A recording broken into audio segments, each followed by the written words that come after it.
Hello friends, जय Jagannath. Wisdom store in Odia channel को आपण मानंकु स्वागत।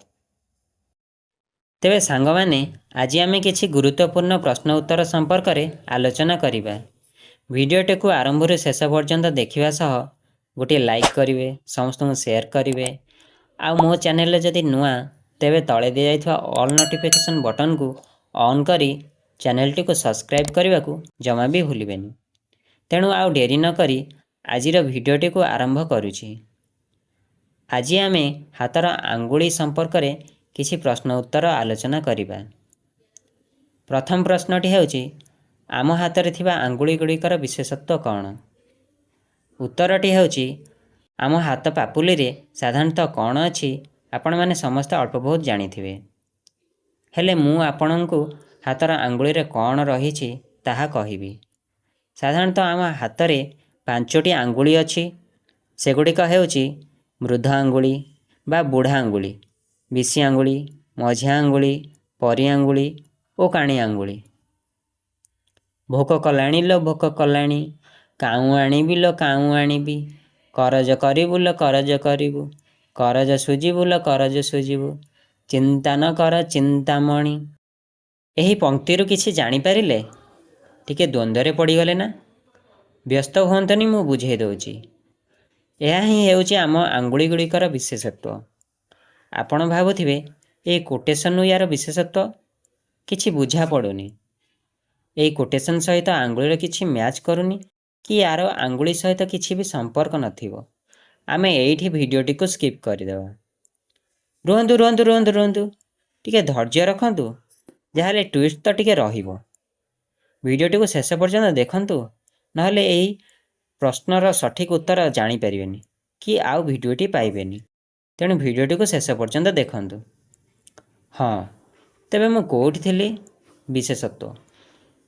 तेबे सांगमाने एही कोटेशनर प्रत्येकटी पाद हेउछि आंगुली गुड़िकर भावार्थ।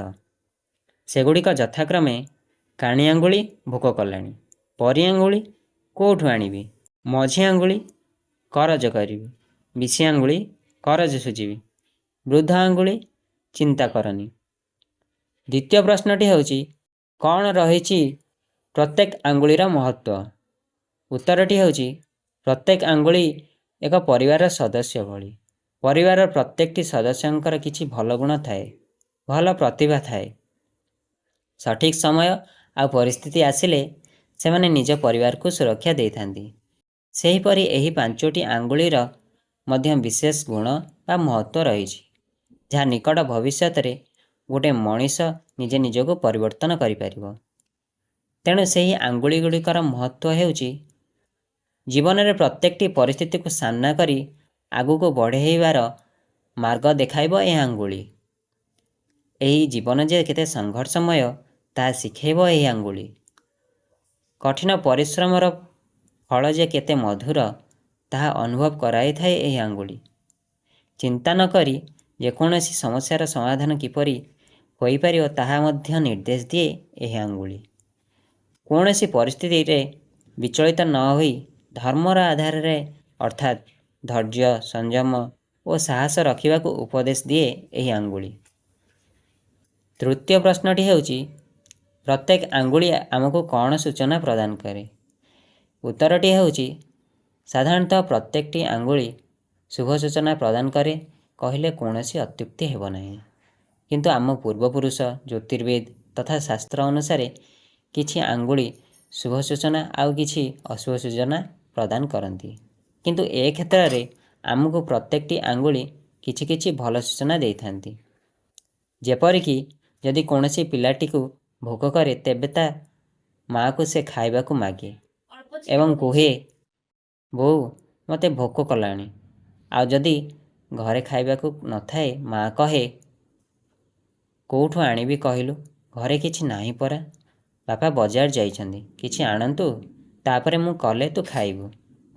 किंतु बिचारा बापा याठु ताठु करज करी घरु खाइबा को आणे आ सेमाने सेदिनक कष्टे मष्टे चली जाते। आउ गोटे दिन सेमाने धैर्य रखी निजर व्यवसाय किछि करी पुणी जहाठु करज आनिथिले तांको सुझी दियंती एवं परिशेष रे ନିଜ ସାଥୀ ତଥା ସାହି ପଡ଼ିଶାଙ୍କୁ ଏହିଭଳି ପରିସ୍ଥିତିରୁ ଚିନ୍ତା ନ କରିବାକୁ କୁହନ୍ତି। ଏହି 5ଟି ଆଙ୍ଗୁଳି ଯେ ଆମକୁ କ'ଣ ସୂଚାଏ ତାହା ଏହି କାହାଣୀରୁ ଆପଣମାନେ ବୁଝିପାରୁଥିବେ। ଚତୁର୍ଥ ପ୍ରଶ୍ନ, ଏହି 5ଟି ଆଙ୍ଗୁଳି ଆମ ଜୀବନରେ କ'ଣ ଶିକ୍ଷା ଦିଏ? ଉତ୍ତରଟି ହେଉଛି ଏହି 5ଟି ଆଙ୍ଗୁଳି ଆମକୁ କ'ଣ ଶିଖାଏ ତାହା ଆପଣମାନେ ଏବେ କିଛି କିଛି ବୁଝିପାରୁଥିବେ ନିଶ୍ଚୟ। ତଥାପି ମୁଁ କହିଦେଉଛି ଯେ ଏହି 5ଟି ଆଙ୍ଗୁଳି ଆମକୁ ଗୋଟିଏ ଭଲ ମଣିଷ ଓ ଜୀବନର ମହତ୍ ଆକାଂକ୍ଷା ଦିଗରେ ଅଗ୍ରସର କରିବା ଶିଖାଏ। ପଞ୍ଚମ ପ୍ରଶ୍ନ, ମଣିଷ ଜୀବନରେ କି ପରିବର୍ତ୍ତନ ଦେଖାଦିଏ? ଉତ୍ତରଟି ହେଉଛି ଖରାପ ମଣିଷଟି ଭଲ ମଣିଷ ହୋଇଥାଏ।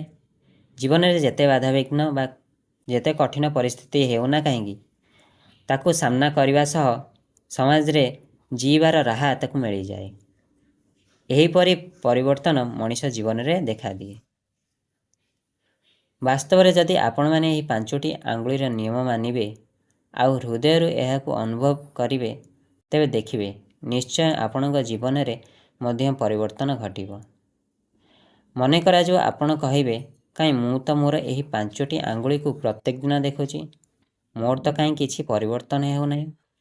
ନାଇଁ ସାଙ୍ଗମାନେ, ଯଦି ଆପଣ ଏମିତି ଭାବୁଥିବେ ତେବେ ଏବେ ବି ଆପଣ ଭୁଲ ଧାରଣାରେ ଅଛନ୍ତି। ଆପଣଙ୍କ ହୃଦୟରୁ ମନରୁ 5ଟି ଆଙ୍ଗୁଳିକୁ ନିଜ ଜୀବନର ମାଧ୍ୟମ ରୂପେ ଯେବେ ସ୍ୱୀକାର କରିବେ ଦେଖିବେ ଗୋଟେ ଦିନ ଆସିବ ନହେଲେ ଗୋଟେ ପରିସ୍ଥିତି ଆସିବ ଯେବେ ଆପଣ କୌଣସି ଅସୁବିଧାରେ ଥିବେ ଆଉ ଏହି ଆଙ୍ଗୁଳି ଗୁଡ଼ିକ ଦେଖିଲେ ଆପଣଙ୍କୁ ସେହି ଅସୁବିଧା ବା ସେହି ସମସ୍ୟାର ସମାଧାନର ରାସ୍ତା ମିଳିଯିବ। ଓହୋ, ଧେତ୍, ଟିକେ ଅଧିକା କହିଦେଲି ନା? ପ୍ରଶ୍ନ ଉତ୍ତରରୁ କେତେବେଳେ ଯାଇ ଆପଣମାନଙ୍କ ସହ ଏତେ ଗପି ଦେଲେଣି ନିଜେ ମଧ୍ୟ ଜାଣିପାରିଲିନି। ଟିକେ ଆଡ଼ଜଷ୍ଟ କରିନେବେ ଆଉ। ତେବେ ସାଙ୍ଗମାନେ, ଏହା ଥିଲା ଆଜିର କିଛି ଗୁରୁତ୍ୱପୂର୍ଣ୍ଣ ପ୍ରଶ୍ନ ଉତ୍ତର। ପରବର୍ତ୍ତୀ ଭିଡ଼ିଓରେ ପୁଣି ନେଇ ଆସିବି କିଛି ନୂଆ ଆଉ କିଛି ଗୁରୁତ୍ୱପୂର୍ଣ୍ଣ ପ୍ରଶ୍ନ ଉତ୍ତର। ଭିଡ଼ିଓଟି ଯଦି ଭଲ ଲାଗିଥାଏ ତେବେ ଲାଇକ୍ କରିବେ, ବହୁତ ମାତ୍ରାରେ ସେୟାର କରିବେ ଓ ଚ୍ୟାନେଲଟିକୁ ସବସ୍କ୍ରାଇବ୍ କରି ତଳେ ଦିଆଯାଇଥିବା ଅଲ୍ ନୋଟିଫିକେସନ୍ ବଟନ୍ ଅନ୍ କରିବାକୁ ଜମା ବି ଭୁଲିବେନି।